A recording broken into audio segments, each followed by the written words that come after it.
Salut! Attention, je ne vais pas dire la vérité, je vais proposer mon témoignage sincère d'être humain. La vérité pour moi n'est pas conceptuelle, donc je n'ai que des concepts à vous transmettre. J'espère que ça vous aidera à clarifier des choses dans votre expérience, pas en croyant ce que je raconte. Je reviens toujours sur le thème du coronavirus et de la Covid-19, ça c'est la maladie. Je vais venir d'ailleurs sur les nuances là-dessus, parce que j'ai un truc que je trouve pertinent à dire. Parce que c'est mon expertise de décortiquer ce qui va être sophisme, rhétorique, dialectique, ce qui est des fausses logiques, ce qui est des usages biaisés du mental, ce qu'on appelle des biais cognitifs, ce qui est de la fausse logique.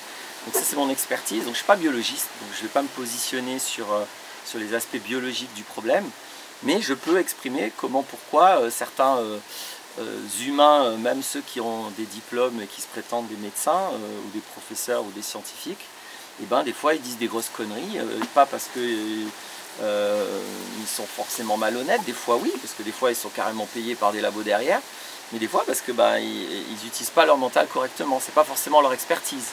Un médecin n'a pas forcément mis beaucoup de temps à comprendre comment utiliser son mental et qu'est-ce qui est des erreurs de logique. Normalement oui, parce que normalement c'est un scientifique, mais je suis assez surpris de voir des erreurs de logique énormes, donc je voulais en pointer une. Qui se passe et puis une erreur de logique, c'est une erreur de logique. Alors, donc petite clarification avant sur les termes, déjà je trouve ça important.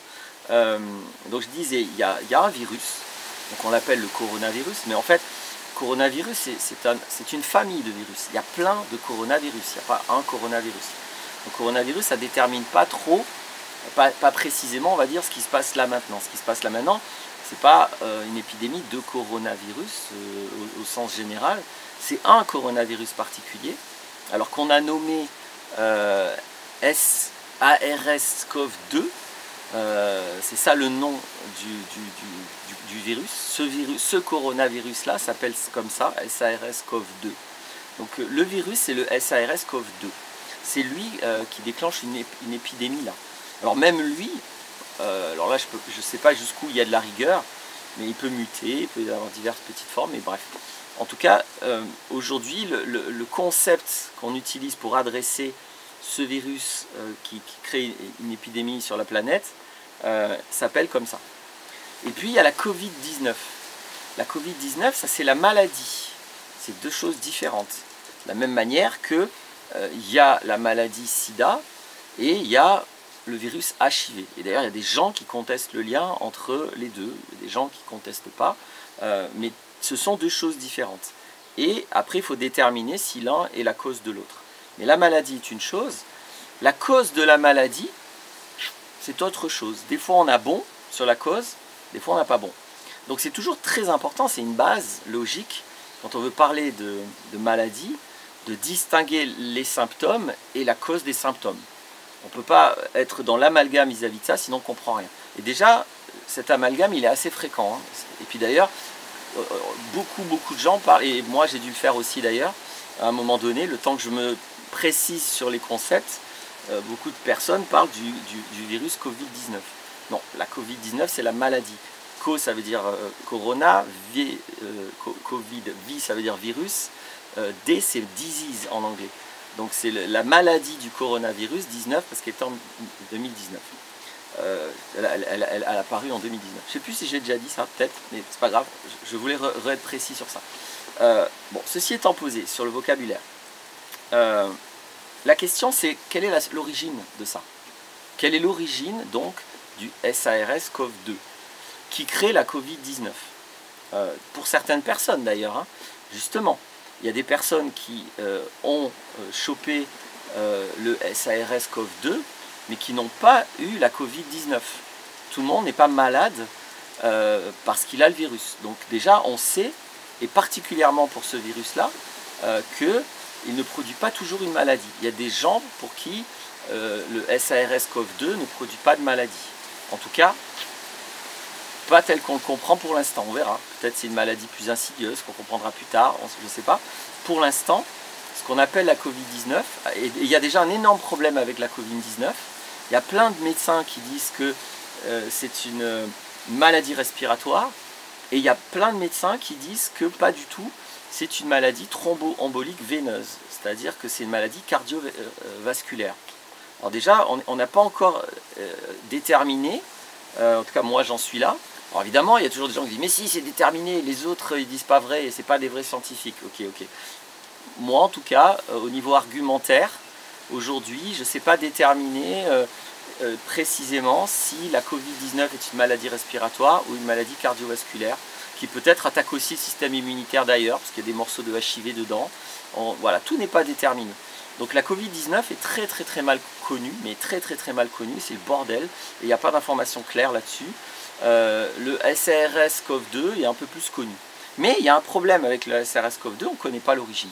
Alors moi je dis on ne connaît pas l'origine, alors pareil, il y a des scientifiques qui disent mais si on connaît l'origine, c'est juste des mutations chez les pangolins ou chez les chauves-souris, les animaux changent. Et puis d'autres qui disent non, c'est un virus qui a été créé en laboratoire. Donc la question de l'origine du virus, elle se pose.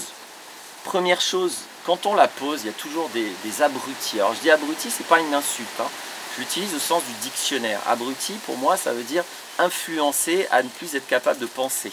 Un abruti, c'est quelqu'un qui a été influencé et qui ne sait plus raisonner.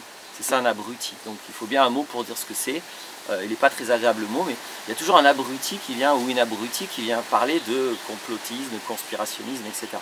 C'est ridicule, on ne parle pas de complot, on cherche l'origine d'un virus. C'est pas parce qu'on cherche l'origine d'un virus qu'on croit tout de suite que c'est les Illuminati qui ont foutu le virus chez les humains pour qu'ils ne se rendent pas compte que la Terre est plate, d'accord? Donc entre le délire complotiste, alors tel qu'il se poserait un vrai problème, hein, mais complotisme là aussi c'est un mot compliqué, et la question hyper intelligente, hyper scientifique, hyper logique et hyper saine de quelle est la source du virus, il y a tout un monde, d'accord? Donc c'est ridicule de parler de complotisme. Si jamais, je vais poser toutes les hypothèses. Première hypothèse, c'est un virus intégralement naturel, c'est-à-dire qui est issu du phénomène de l'évolution des virus. Ça c'est la première hypothèse. La deuxième hypothèse, c'est que c'est un virus créé en laboratoire et qui a échappé à la prudence des scientifiques. C'est une hypothèse d'autant plus comment je peux dire, concevable, et c'est tout à fait logique de se poser la question, vu que, comme par hasard, là où la maladie est apparue, il y avait un laboratoire P4 qui bossait sur la création des coronavirus, de virus, en tout cas qui travaillait sur les coronavirus. Et ce laboratoire avait déjà été critiqué parce qu'au niveau sécuritaire, il n'était pas top.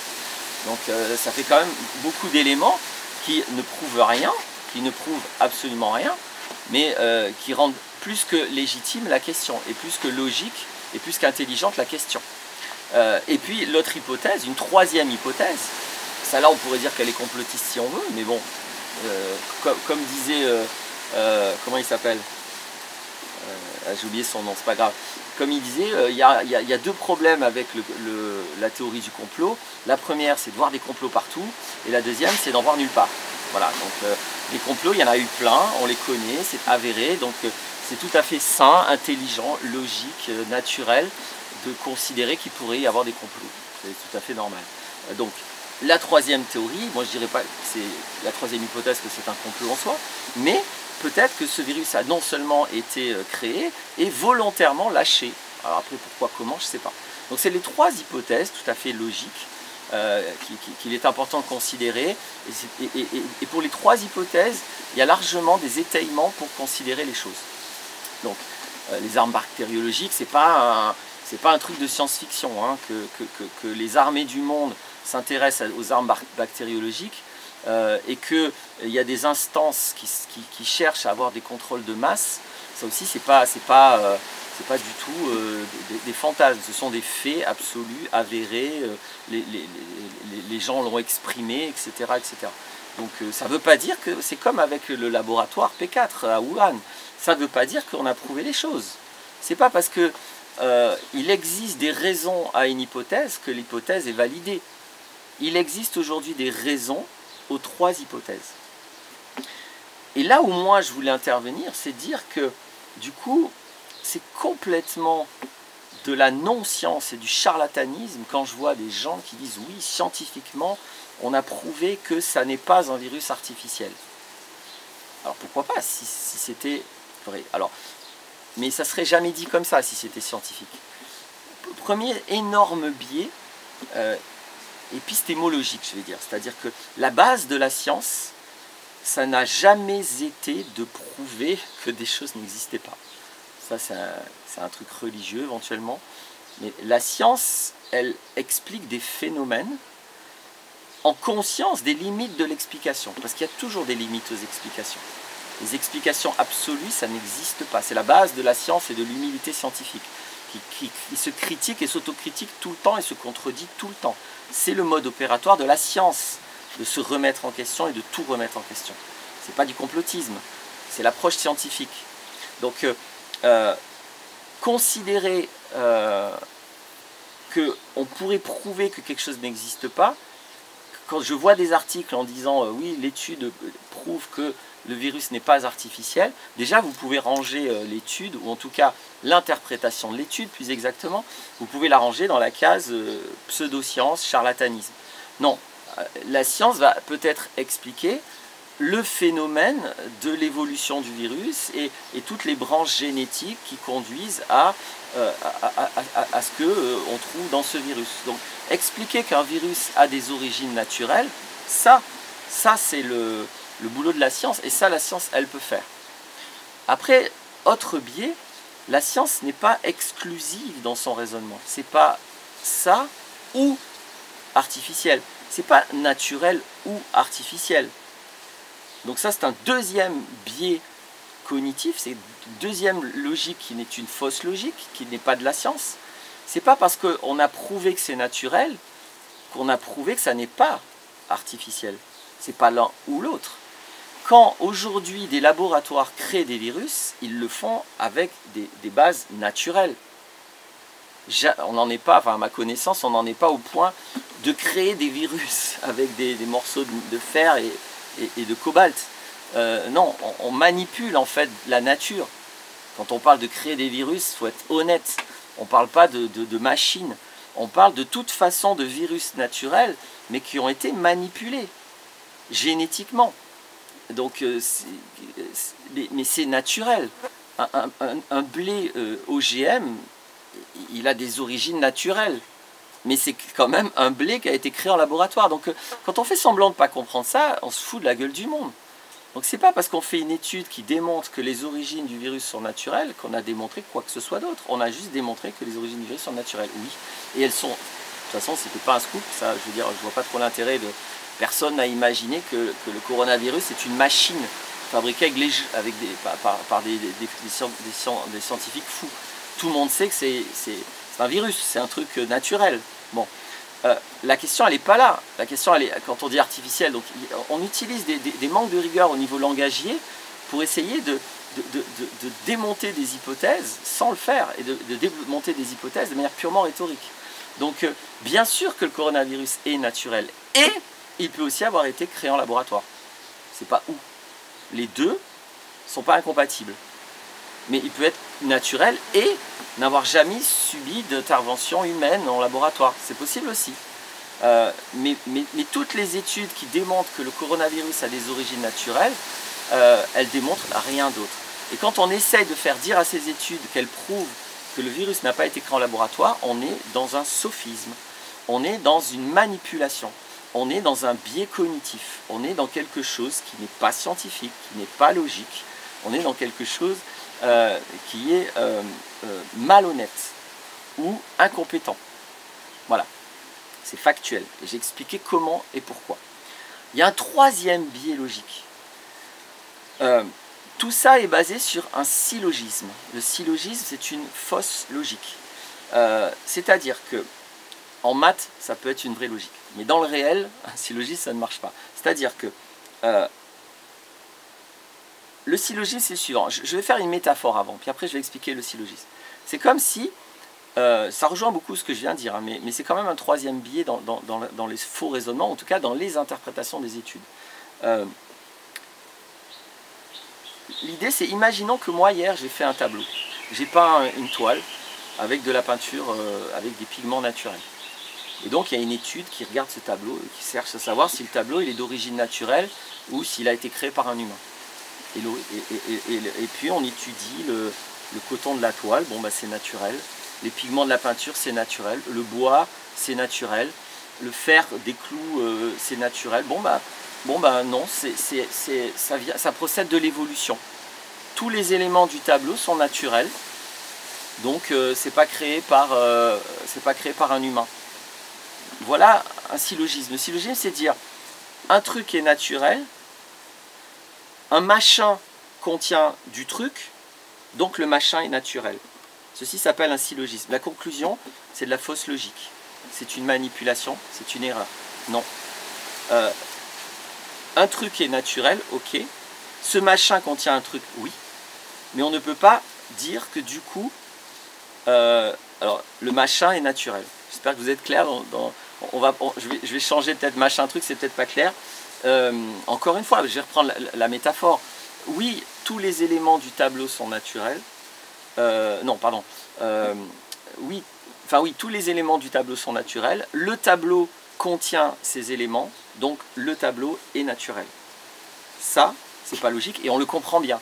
Parce que c'est pas l'un ou l'autre, c'est les deux. Le tableau a beau contenir que des éléments naturels, c'est quand même une création d'un humain. Parce que c'est moi qui ai organisé les éléments naturels pour faire le tableau.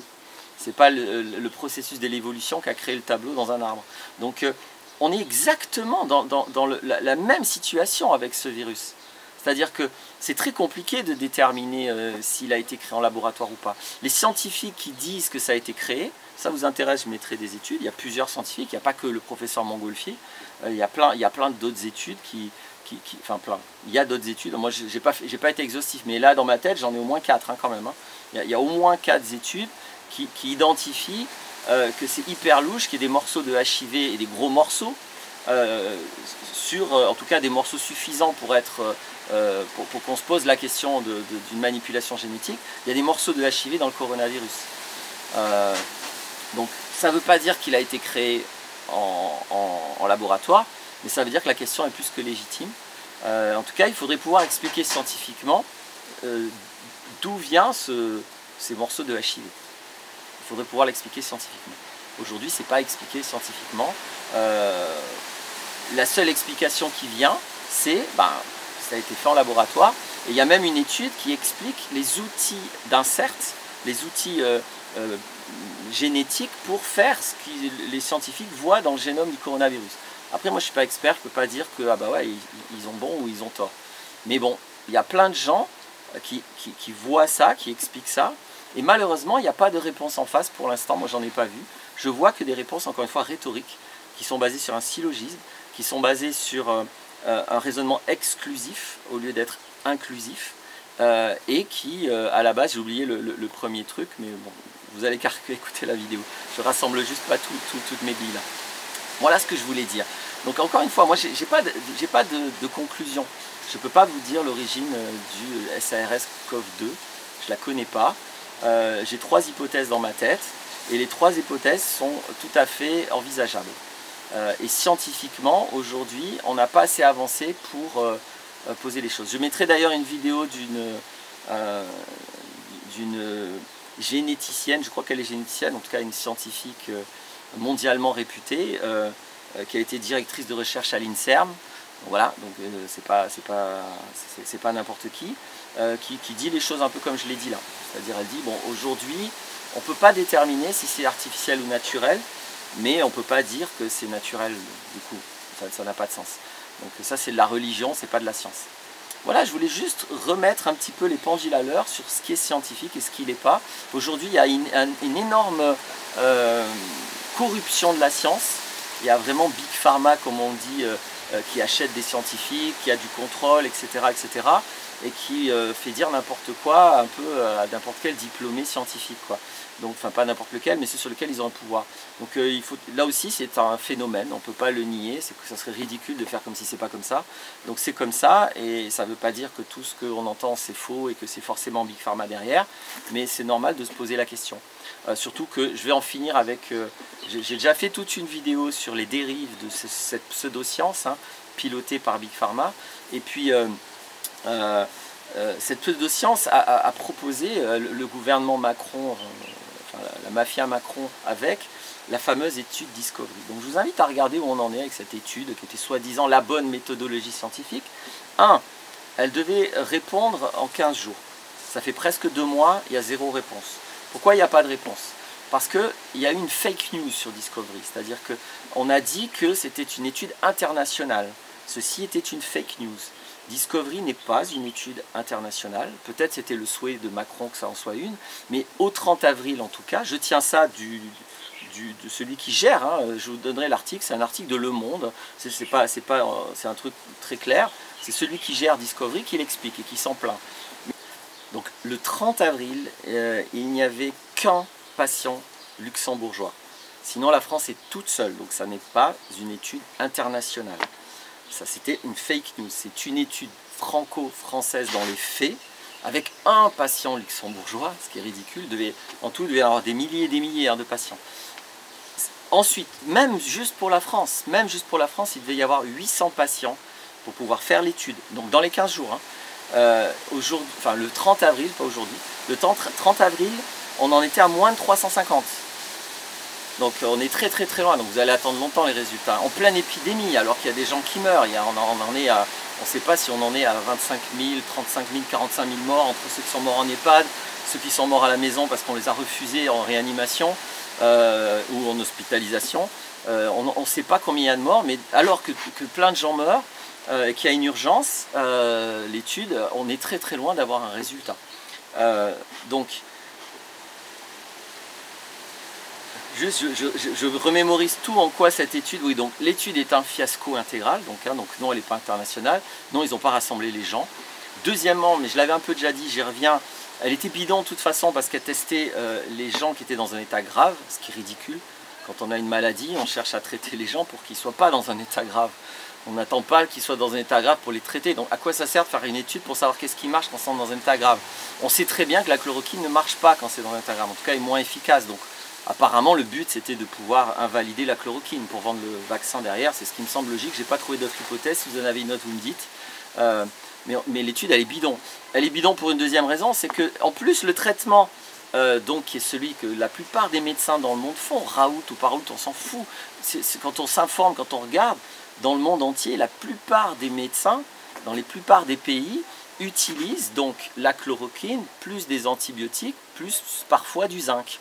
Le traitement aujourd'hui que moi je vois, c'est toujours ça. Alors, des fois il n'y a pas la chloroquine, des fois il n'y a pas le zinc, mais en tout cas, tous les traitements que j'ai vus de tous les médecins, moi je m'informe auprès des médecins, je ne m'informe pas auprès de l'OMS, de l'INSERM, de CNRS et du gouvernement Macron, ni du comité de lobbyistes de Macron.